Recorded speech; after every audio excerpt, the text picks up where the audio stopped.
대한민국 법치주의는 위기에 와 있습니다. 지금 법정에서 벌어지고 있는 사건에 대해 알고 계신가요? 국민들은 구체적인 현실을 직시해야 하지만 매스컴의 가짜뉴스와 정치적 프레임으로 어지러운 일들이 한두 가지가 아니죠.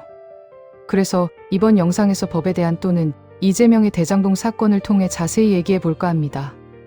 헌법 제11조는 모든 국민은 법 앞에 평등하다고 쓰여 있지만 사실은 책임을 회피한 판결이 비일비재하게 이뤄지고 있습니다.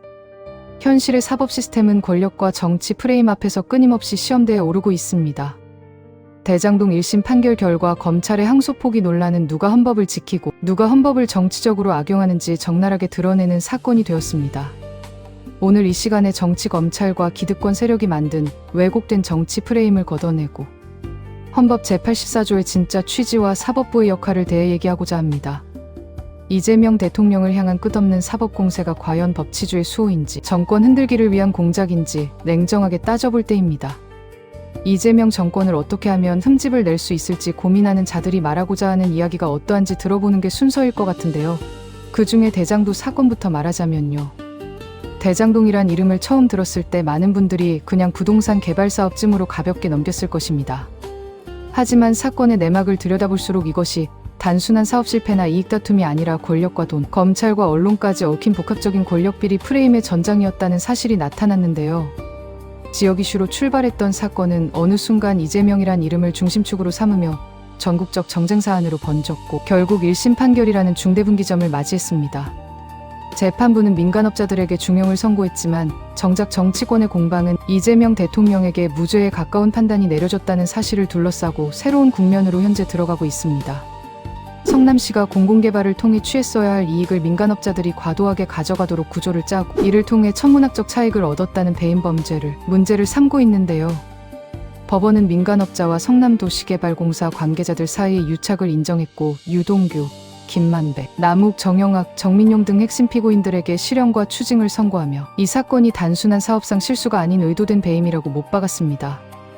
이 점에서 재판부는 성남 시민의 이익이 침해됐다는 점에는 분명한 판단을 내린 것입니다. 그러나 정치적 논쟁의 핵심은 이 배임 구조의 정점에 당시 성남시장이었던 이재명 대통령이 있었느냐는 질문입니다. 판결문에서 이재명 대통령의 이름이 수백 차례 언급됐다는 사실은 검찰이 그를 사건 설계자로 규정하고자 얼마나 집요하게 프레임을 짜왔는지를 간접적으로 보여줍니다. 다만 언급 횟수가 곧 유죄의 증거는 아니며 재판부가 실제 판단해야 했던 것은 구체적인 지시나 공모관계가 입증되었느냐 하는 점이었습니다. 검찰은 정책 결정 과정에서 이재명 대통령이 배임 구조를 인식하고도 방치하거나 주도했다는 의혹을 집중 제기했지만 법원은 결국 그의 직접 개입이나 고의성이나 합리적 의심을 넘어설 정도로 증명됐다고 보지 않았습니다. 판결문의 표현 중 주목할 대목은 이재명 대통령과 측근들의 관계성 정황을 상세히 기술하면서도 최종적으로 몰랐을 가능성이 있다는 취지로 나아가며 형사 책임은 묻지 않았다는 점입니다. 이는 사법부가 이재명 대통령의 도덕적 정치적 책임 문제와 형사 책임 문제를 분리해보았다는 뜻이며 검찰이 정치적 의혹을 형사유죄로 끌어올릴 만큼의 직접 증거를 끝내 제시하지 못했다는 판단을 사실상 선언한 것과 마찬가지입니다. 수천억대 비리의 정점이라는 일부 세력의 공세는 정치적 레토릭으로 남았을 뿐 법원은 증거주의 원칙에 따라 이재명 대통령에게 형사상 유죄 판단을 내리지 않았습니다. 이 점에서 이번 판결은 검찰의 공소 전략과 수사 방식의 심판에 대한 두 가지를 얘기하고 있습니다. 이렇게 판결을 내리면 과연 국힘이 가만히 있을 리 없지 않을까요? 바로 헌법 84조에 대한 반격을 시작했는데요. 자세히 얘기하자면요.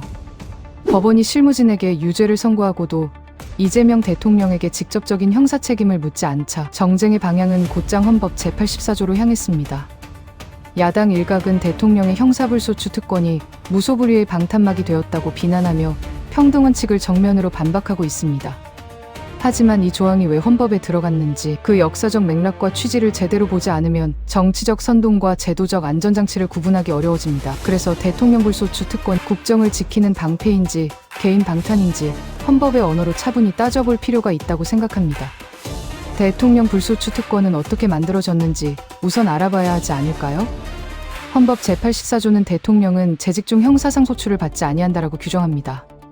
표면적으로 보면 평등권과 충돌하는 특권처럼 보이지만 이 조항이 도입된 배경에는 대통령을 둘러싼 정치적 고소고발이 남용될 경우 국정 전체가 마비될 수 있다는 역사적 경험이 깔려 있습니다.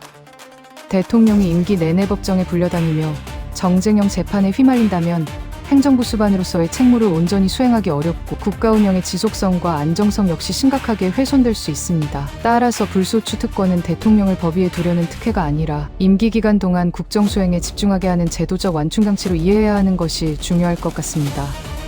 현재 이재명 대통령을 둘러싼 대장동, 위증교사, 법인카드, 불법 대북 송금, 공직선거법 위반 등 여러 형사사건이 재판 중단 또는 기추정 형태로 임기 후 판단을 기다리고 있다는 점이 정치쟁점이 되고 있습니다. 그러나 재판부가 헌법 제84조를 근거로 직접적인 형사재판 진행을 유보한 것은 대통령직의 성격과 국정공백 위험을 고려한 판단으로 볼 수 있습니다. 무죄 추정과 별개로 유죄 가능성에 대한 본안 판단을 미루는 결정은 국정안정과 법 앞의 평등 사이에서 사법부가 택한 절충에 가깝습니다.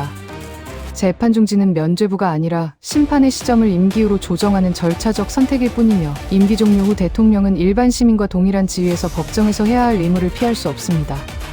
이 조항을 두고 대통령은 하늘에서 내려온 존재처럼 법 앞에 예외를 인정받는다고 비난하는 목소리가 있지만 이는 헌법 구조를 부분만 떼어내 읽은 해석입니다. 헌법은 동시에 탄핵제도를 두어 대통령이 중대한 법 위반이나 권한남용을 저질렀을 때 국회가 정치적 책임을 묻도록 하고 있습니다. 즉 재직 중에는 형사재판 대신 탄핵이라는 정치적 심판 절차를 통해 통제를 가하고 임기 후에는 형사 책임을 묻도록 단계를 나눈 구조입니다. 이 체계 전체를 보면 불소추 특권은 개인 방탄이 아니라 정치적 책임과 형사 책임을 시점별로 분리하는 헌법적 설계로 이해해야 하며 이를 단순 방탄 특권으로 규정하는 주장은 헌법 질서를 정치 공방 도구로 축소하는 것과 다름없습니다. 명시된 법을 알고도 계속 프레임을 씌워서 시끄럽게 하는 이유는 뭘까요? 야당 일각은 헌법재판소와 대법원이 헌법 84조에 대한 명시적 판단을 미루고 개별 재판부의 해석을 맡긴 것을 두고 책임 회피라고 공격합니다.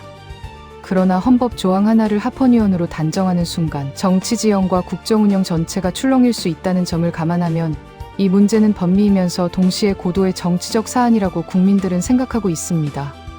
사법부가 개별 사안별 판단을 선호한 이유를 살펴보면 지금의 침묵이 정말 비겁함인지 중립의 몸부림인지 여러 가지 생각을 국민들도 하고 있을 것 같습니다. 국민들도 어떤 해석을 했는지 궁금함을 가지고 있지만 소리 높이지는 않고 있습니다. 그렇지만 법 앞의 평등은 대한민국에서 중요한 사안이며 국민이 살아나가는 원동력이기에 재판부의 해석은 중요한 사항이 되었습니다. 그래서 개별 사건에 대해 파헤쳐 봐야 한다고 보는데요. 헌법재판소가 대통령 불소추 특권에 대한 일괄적 위헌 또는 합헌 판단을 내리지 않고 개별 사건에서 재판부가 직접 헌법 해석을 통해 적용 범위를 정하도록 한 태도는 언뜻 보면 소극적으로 보입니다. 그러나 대통령 형사재판 허용 여부를 헌법재판소가 일괄 판단할 경우 즉시 탄핵 정국 재판정, 정치 공방 등 극심한 혼란이 뒤따를 수 있다는 점에서 사법부는 정치적 파장을 최소화하는 방향을 택한 것으로 볼 수 있습니다. 헌법기관이 정치 갈등의 중심에 스스로를 세우기보다 최소 필요한 한도에서만 입장을 표시하고 1차 판단 책임을 일선 법원에 분산시키는 방식은 권력분립 원칙에 충실한 태도라는 평가라고 보입니다. 또한 각 재판부가 사건의 구체적 사실관계와 국정 영향도를 함께 고려해 재판 진행 여부를 정한 현재의 구조는 평등권과 국정안정 사이의 긴장을 사례별로 조정하는 방식으로 채택했다고 해도 과언이 아닙니다. 일부 사건은 대통령의 직무와 직접 관련성이 약하거나 국정 운영에 미치는 영향이 상대적으로 작다고 볼 수 있어 재판을 진행하기도 쉽겠지만 대형 전국 사안이나 정치적 파장이 큰 사건의 경우 재판정 자체가 전국을 뒤흔드는 요인이 될 수 있습니다. 이때 사법부가 재판 유보를 선택하는 것은 정의시현의 지체라는 비판과 동시에 정치적 풍랑에서 법원의 중립성을 지키려는 방어기제로도 읽을 수 있는데요. 야당은 이를 두고 사법부가 책임을 회피하고 있다고 공격하지만 한편으로는 사법부를 압박해 대통령을 당장 법정에 세우라고 촉구하는 태도 자체가 사법부 길들이기로 비칠 소지도 적지 않습니다. 대통령 한 명을 법정에 세워 당장의 카타르시스를 얻는 것과 임기 후에도 심판 기회를 보장한 채 국정연 속성을 지키는 것 중 어느 쪽이 장기적인 법치주의에 더 부합하는지는 결국 국민적 토론을 통해 결정해야 할 문제입니다.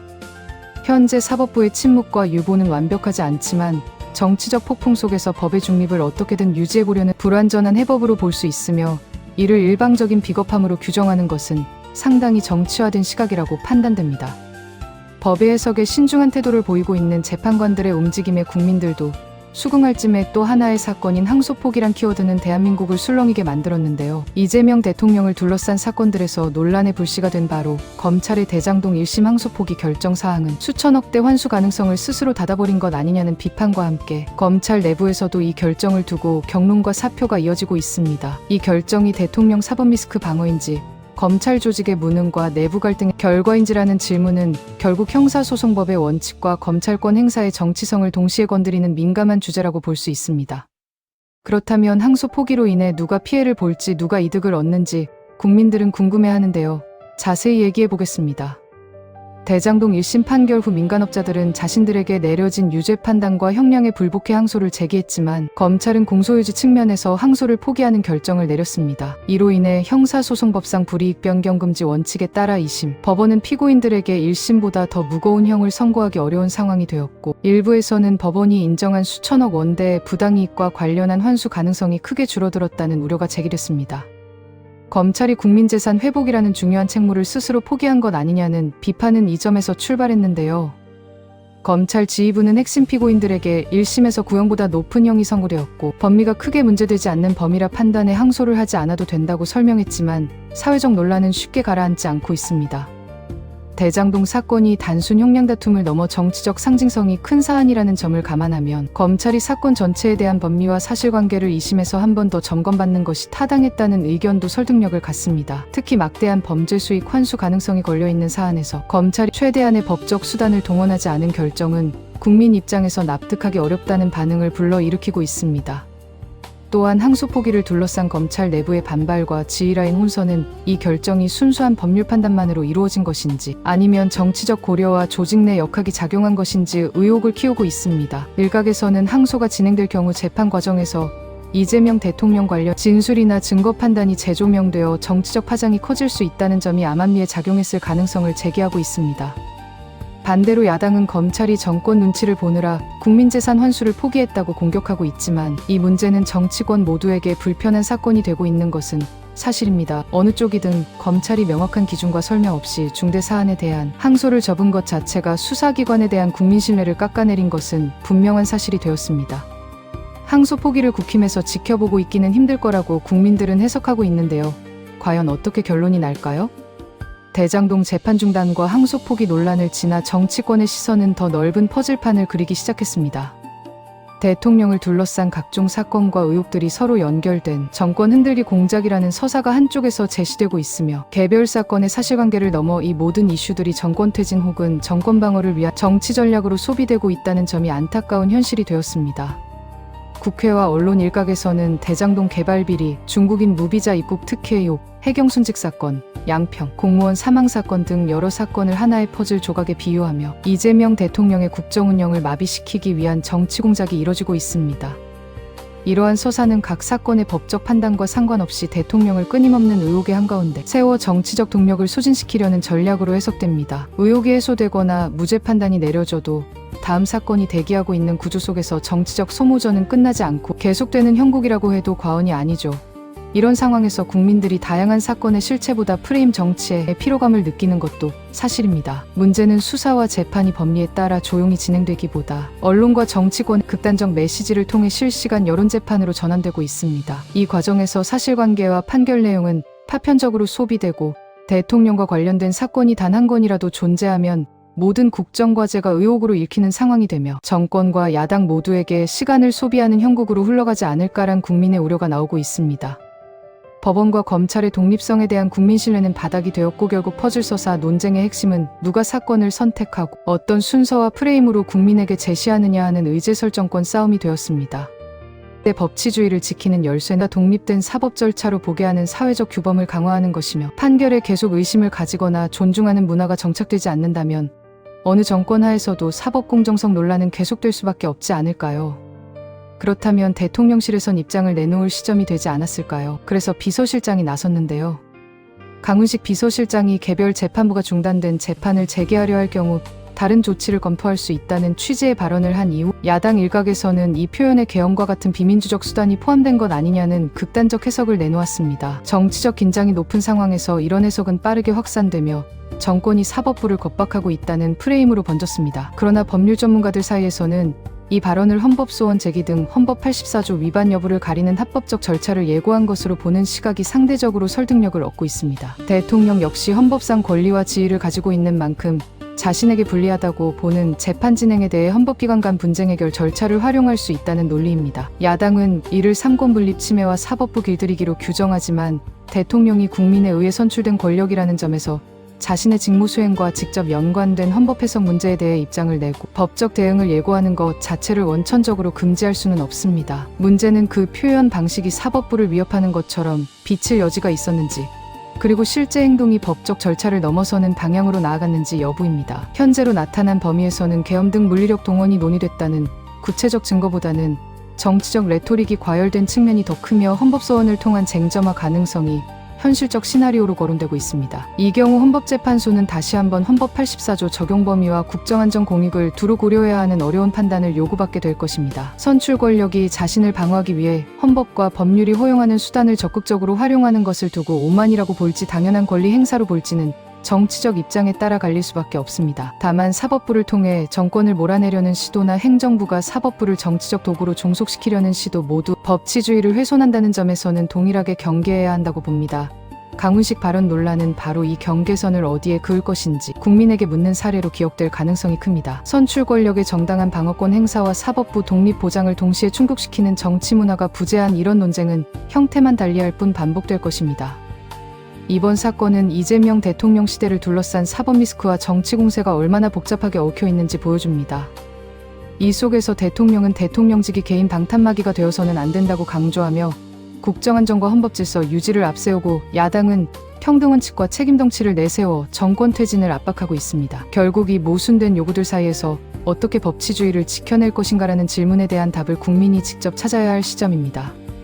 지금 대한민국은 법 앞의 평등과 국정안정이라는 두 가치 사이에서 어려운 균형감을 요구받고 있습니다. 대장동 1심 판결은 민간업자들의 배임범죄를 단죄하는 동시에 이재명 대통령에 대한 검찰 수사의 한계를 드러냈고, 헌법 84조 논쟁과 검찰 항소포기 사태는 사법부와 검찰권이 정치적 경랑 속에서 얼마나 취약한지를 보여주었습니다. 이재명 시대가 계속되느냐의 문제는 단지 한 사람의 정치 운명이 아니라 헌법 질서와 민주주의를 어떤 방식으로 지켜낼 것인가라는 국민적 선택에 달려 있다고 생각합니다. 시민들이 건강한 비판 정신을 잃지 않고 헌법과 법치의 가치를 지켜낼 때 이 혼란의 시기를 잘 극복할 수 있을 거라 생각합니다. 끝까지 시청해 주셔서 감사합니다.